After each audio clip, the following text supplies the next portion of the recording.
Bonjour. Alors aujourd'hui, on va voir comment afficher cette page que l'on a devant les yeux qui permet de regrouper tous nos containers que nous avons sur notre NAS.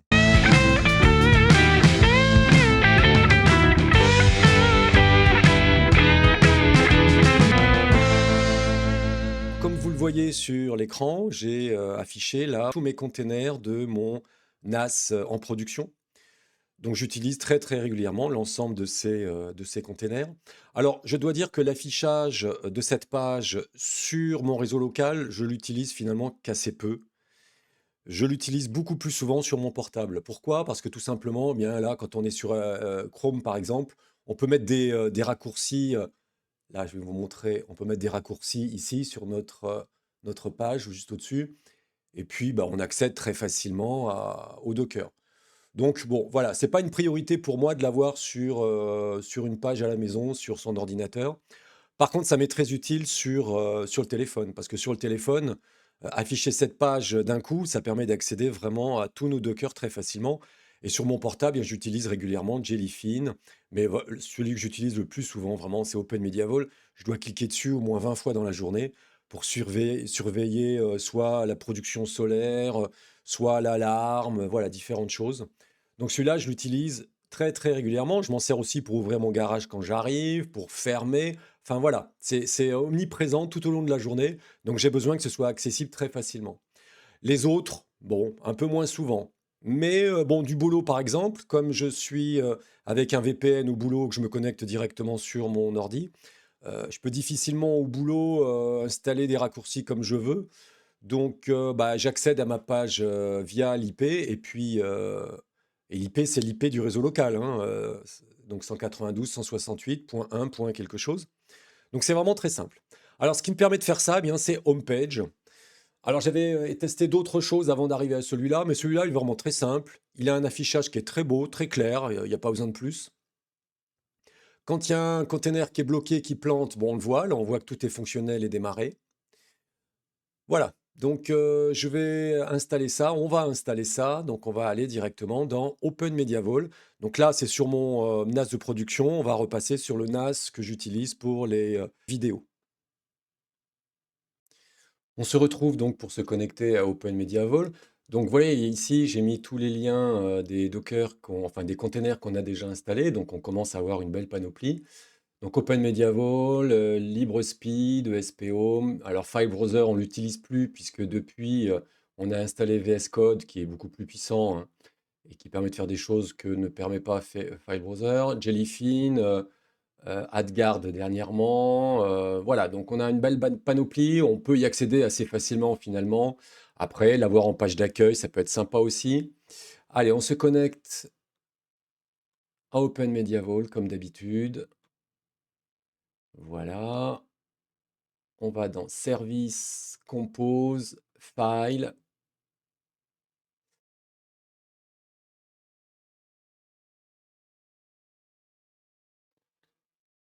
Donc on le nomme bien évidemment Home Page. Je vous colle le compose qu'il faut mettre. Voilà. Je ne vais pas commenter parce qu'il n'y a pas grand-chose. Là, bien évidemment, vous mettez 45, enfin vous mettez l'IP que vous avez choisi. Moi, c'est 45 depuis le début. J'ai choisi le port 3500. Donc on enregistre.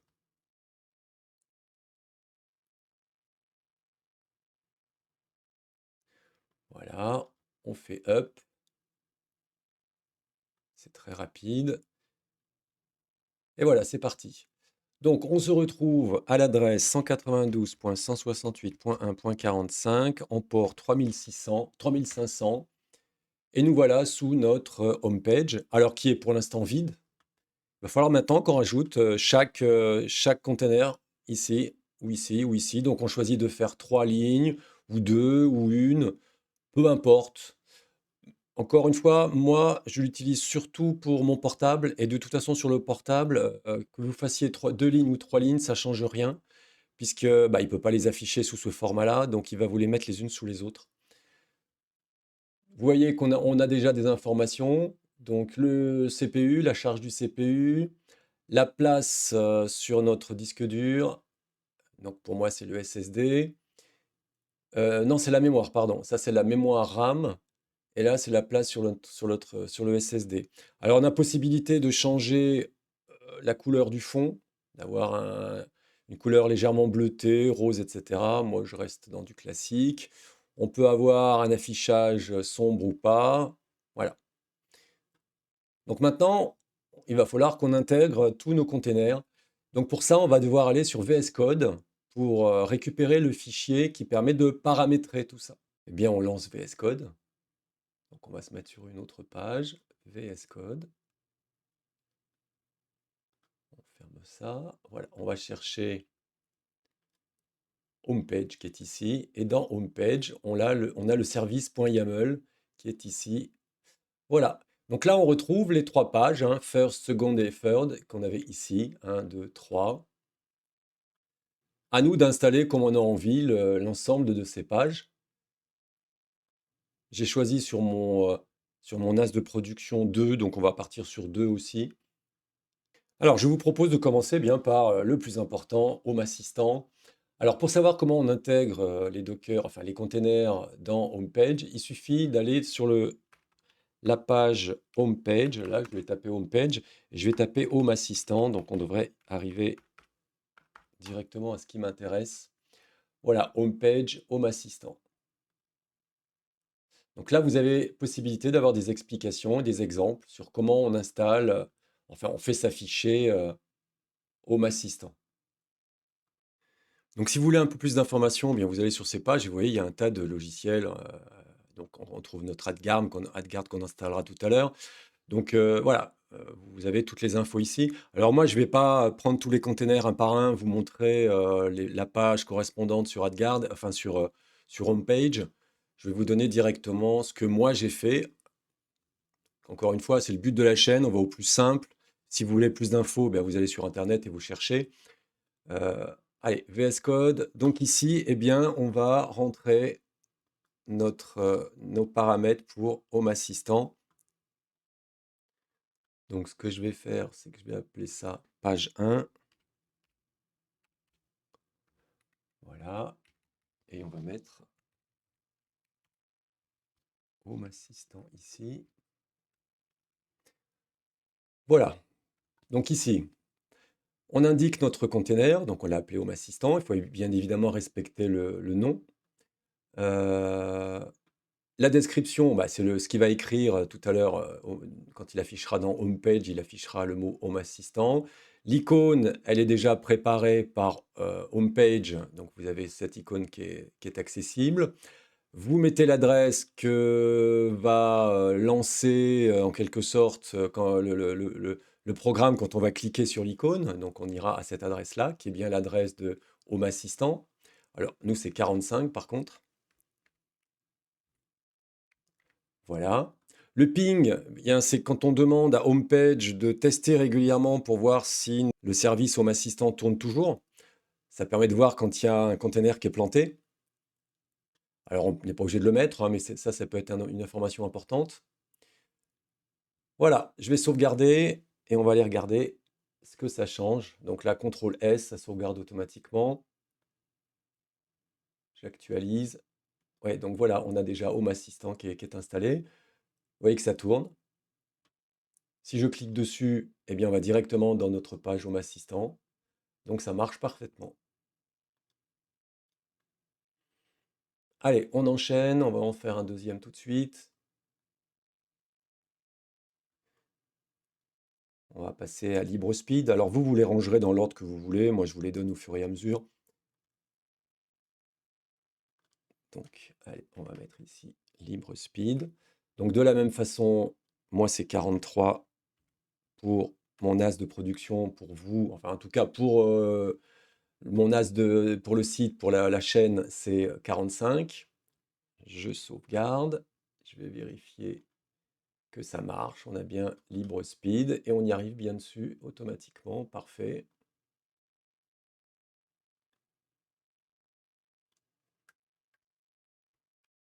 Allez, on enchaîne. On va faire Jellyfin. Celui est un petit peu plus complet.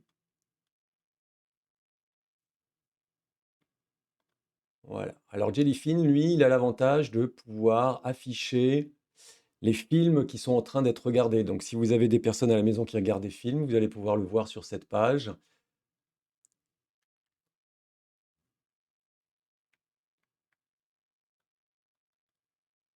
Alors par contre, bien évidemment, il va falloir récupérer la clé dans Jellyfin. Donc je vais vous montrer où c'est tout de suite. On met la bonne adresse. Voilà, c'est bon. Je sauvegarde et je vais aller regarder déjà si on arrive bien. Donc Jellyfin, bon, il y a un problème, c'est normal, on n'a pas donné l'API. Je clique dessus, on arrive bien dans Jellyfin. Donc on va pouvoir aller récupérer l'API. Alors, il faut que je me rappelle, je crois que c'est tableau de bord, clé API. Voilà, et on va créer une nouvelle clé. Donc, le nom de l'application, eh bien, c'est Homepage. Voilà. Toc. Donc, on récupère cette clé, on fait un copier-coller, copier, et on colle la clé ici. Je sauvegarde. Et donc maintenant, il devrait pouvoir avoir les infos. Je ferme ça. Hop. Je clique. Vous voyez, No Active Stream. Donc il n'y a rien actuellement. Si je clique dessus, on arrive. Je vais lancer un film. Voilà, on va couper le son tout de suite. Toc. On va cacher l'image et regarder Divergente. Et donc on a la position dans le film. Je suis à la 48e minute. J'ai même le son de coupé, c'est indiqué. Voilà. Allez, je ferme la page Jellyfin. Vous voyez, hop, ça s'arrête automatiquement. Donc vous voyez, c'est relativement simple et on a toutes les infos ici. Allez, on continue, donc on y retourne, on va commencer notre deuxième page. Donc j'avais mis page 1, je vais mettre page 2. Alors évidemment, on peut réunir ce qui concerne la domotique, etc. On peut faire des groupements. Moi je suis parti au plus simple, hein. Allez, on va mettre ESP Home de l'autre côté, sur notre page 2. On corrige comme tout à l'heure. Voilà, je sauvegarde et on va vérifier. Alors, j'ai pas dû bien faire la page 2 parce que déjà j'ai mis page 1. Alors, est-ce que c'est bien aligné? Oui, pourtant. Je sauvegarde. Voilà, c'est bon. On continue. On va passer à WiGuard. Toc.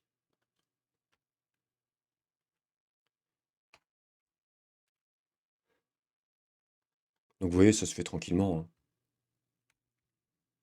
On sauvegarde et on va vérifier. Toc.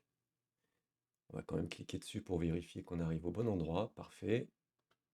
Celui-là, je ne l'ai pas vérifié. Parfait. Alors là, je vais mettre AdGuard parce qu'il est un peu plus large. Donc, je pense qu'en termes de taille, ça devrait à peu près correspondre.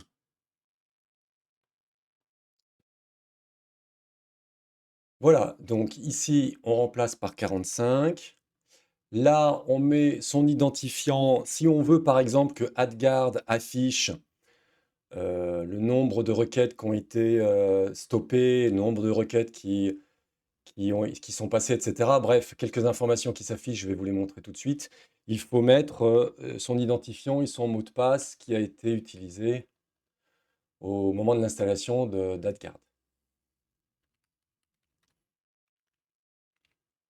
Voilà, donc là, je vais sauvegarder. Toc, et on va vérifier qu'il affiche bien. Non, c'est pas ça. Voilà, on vient ici et vous voyez, il affiche bien les renseignements.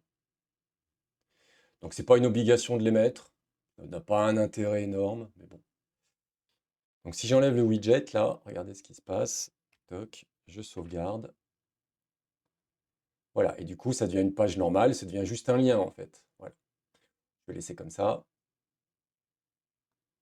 Allez, on passe au suivant. Alors qu'est-ce qu'il nous reste? Open Media Vault, on l'a pas fait. Voilà. On fait la modif.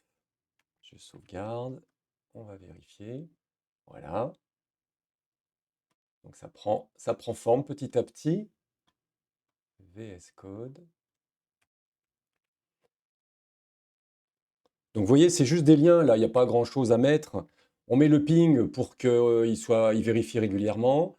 Il y a juste l'icône, mais l'icône, vous trouverez ça sur le site hein, de homepage systématiquement, il vous donne le nom de l'icône. Bon, puis l'icône, regardez, hein, c'est le nom classique, VS Code, Open Media Vault. Donc en fait, moi, quand c'est comme ça, je ne vais même pas sur le site, je tape le nom du container. Le plus souvent, ça a été installé sous ce nom-là. Allez, je sauvegarde. Parfait. Zigbee. Alors Zigbee, on va le mettre sur la première puisqu'on a un peu de place. Et je vais regarder. Voilà, alors je vais vérifier Zigbee. Alors Zigbee est arrêté, oui. Alors Zigbee, je suis obligé de l'arrêter parce que j'ai qu'une clé et ma clé, elle est sur mon NAS de production. Donc là, évidemment, je ne vais pas le remettre à chaque fois. Donc Zigbee, lui, est en stand-by là. D'ailleurs, on le voit bien, hein, c'est fermé, il ne répond pas au ping, donc c'est logique. Voilà, donc on a 2, 4, 6, 8, on a 9 containers installés. Je crois qu'on a fait le tour. Alors, on peut aussi jouer sur quelques paramètres. On le voit ici quand on va dans Home Page. Qu'on le voit ici, il y a quelques renseignements qui sont ici. Il y avait une page recherche hein, avec le sigle de. Alors, il est tout petit, je vois pas bien ce que c'est. Là, il y a de certains raccourcis vers des sites. Donc tout ça, ça peut se paramétrer. On va dans voilà, Bookmarks YAML. Et là, vous voyez qu'on peut mettre des liens vers des sites. Je vais les enlever. Je sauvegarde. Et automatiquement, voilà, ça s'en va. Donc ici, on peut faire, si vous voulez en faire une page d'accueil, vous pouvez vraiment faire un truc assez complet, page d'accueil avec pas mal de liens, donc vers nos containers, mais vers d'autres choses. On peut faire encore ici Sitting, donc les services, on a vu, c'est ce qu'on a installé. Sitting, vous voyez qu'on peut faire afficher la météo aussi, donc il faut des clés, il faut des API, en se connectant sur certains sites, ils vont vous les donner. Il y a un widget YAML aussi, donc on retrouve ici le CPU, la mémoire et le disque qu'on avait ici. Donc tout ça, ça se paramètre, on peut les mettre ou les enlever. Là, voilà, le moteur de recherche, c'était DuckDuckGo. Ici, on peut mettre Google si on veut. Je sauvegarde et automatiquement, voilà, on est passé sur une recherche Google. Voilà, ça peut vraiment faire une belle page d'accueil. Et vous avez ici un lien qui vous amène vers la page qui vous explique comment fonctionnent les widgets. Idem pour les settings. Donc si je vous montre un petit peu, on peut régler les colonnes, etc. Il y a vraiment pas mal de choses qui peuvent se régler. On peut vraiment faire des choses sympas. Alors après, il faut y passer du temps. Moi, c'est pas mon truc. Je veux que ce soit opérationnel. Je n'ai pas besoin d'avoir un truc forcément le plus beau possible. Mais voilà, regardez, on peut avoir ici les médias avec 4 colonnes, et puis ensuite on passe à 2. Voilà, c'est très paramétrable. À vous d'y passer du temps si vous le voulez. La dernière chose que l'on va peut-être faire, puisque moi je l'avais fait sur mon NAS perso, c'est mettre une image derrière, parce que bon, c'est pas forcément très très beau. Alors, eh bien, il faut déjà choisir une image. Donc là, j'ai tapé fond d'écran home page et on a dit différentes pages qui sont proposées. Vous cherchez un fond d'écran qui vous paraît correct. Donc, par exemple, cette image, on va regarder si c'est payant. Celle-ci, je vois qu'elle est téléchargeable.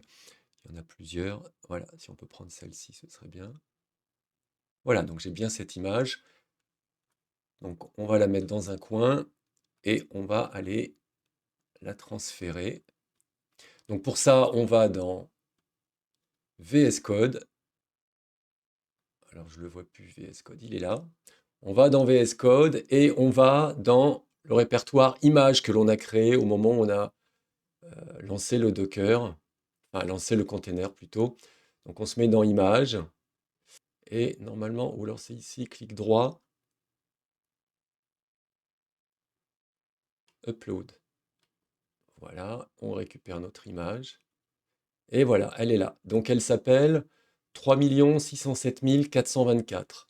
3 607 424. On retourne dans notre sitting. Il est là. et on va lui dire que on veut une image. Allez. Alors vous remarquerez que c'est passé en français, hein, parce que j'ai copié-collé l'instruction qui le fait passer en français qui est ici, qui était collée à l'image, donc j'ai pas fait attention. Voilà, on l'a passé en français. Donc là, j'ai les 3 paramètres, saturation, opacité et lumière. Normalement, ça devrait fonctionner. Je vais relancer peut-être le container. Donc on va dans... Voilà, on va le stopper, puis je vais le relancer. Hop, hop. Voilà, on a notre image. Donc voilà, ça fait quelque chose d'assez sympa. Donc très utile, surtout sur le portable. C'est pour ça que je vais surtout maintenant attaquer le portable. N'hésitez pas à me donner des infos si vous avez d'autres idées concernant l'organisation ici. Le plus important, Home Assistant, Jellyfin, un petit peu Zigbee aussi parfois. Parce que Zigbee, on a les infos via Home Assistant, mais des fois j'aime bien y aller en direct. Voilà, pour le reste, ça n'est pas vraiment indispensable. Donc là, je vais vous montrer que je suis en données. Donc là, je coupe le Wi-Fi. Voilà, donc je vais être en données en 4G. Alors, j'ai pas une connexion 4G, vous voyez, il n'y a pas beaucoup de barres, donc c'est pas terrible, mais bon, on va y arriver quand même. Le VPN est activé, donc maison est activée, on voit que c'est bleu. Donc là, je suis sur le VPN, donc je suis sur mon réseau local. Et donc l'objectif maintenant, eh bien, c'est d'accéder à la page homepage. Donc je lance Chrome. Voilà, donc j'ai accès à ma page de homepage. On retrouve exactement tous les liens. Donc vous voyez, j'ai tapé 192, 168, 1, 45, 2.3500. J'ai ma page, donc si je veux, je peux accéder à certains films, etc. Je peux par exemple aller sur Home Assistant automatiquement. Hop, j'arrive sur Home Assistant. Alors évidemment, il faut que j'entre un mot de passe. Il suffit de mettre tous les mots de passe dans Chrome et puis on accède très facilement. Donc je reviens à Homepage. Le but maintenant, c'est de mettre ça en page d'accueil. Donc on appuie sur les 3 points en haut à droite. Et là, on recherche. Voilà, il y a un bouton, là, le dernier tout en bas. Il y a marqué Ajouter à l'écran d'accueil. Donc je clique Ajouter à l'écran d'accueil. Je l'appelle Homepage. Je fais Ajouter. Voilà, Ajouter à l'écran d'accueil. Et maintenant, on va y regarder. Et automatiquement, j'ai mon Homepage qui s'affiche. Voilà. Donc si vous avez besoin d'aller sur votre ordinateur, regarder quelque chose sur Open Media Vault ou autre, eh bien vous cliquez sur Homepage et automatiquement, il ouvre et vous pouvez aller sur ce que vous voulez. Tiens, on va faire un test de vitesse par rapport à mon serveur qui est à la maison puisque je suis en données. Je fais Start. Voilà, le ping est pas super, mais c'est normal, hein. Bon, j'ai une connexion finalement qui est pas si mal que ça pour la 4G en une barre. Ouais, alors le plot par contre, c'est pas bon du tout. Voilà. Si vous avez des questions, n'hésitez pas à m'en poser sur le site. J'espère que vous arrivez à suivre. On arrive à avoir quelque chose de relativement complet. Là, il nous reste très rapidement, je vais faire une vidéo sur Imish. Ça fait plus d'une semaine que je l'utilise. Il nous restera aussi un système de sécurisation des mots de passe. Et on aura fait déjà une bonne partie des containers importants, connus, qui sont très utilisés. Voilà, on se retrouve très vite pour une nouvelle vidéo. Ciao!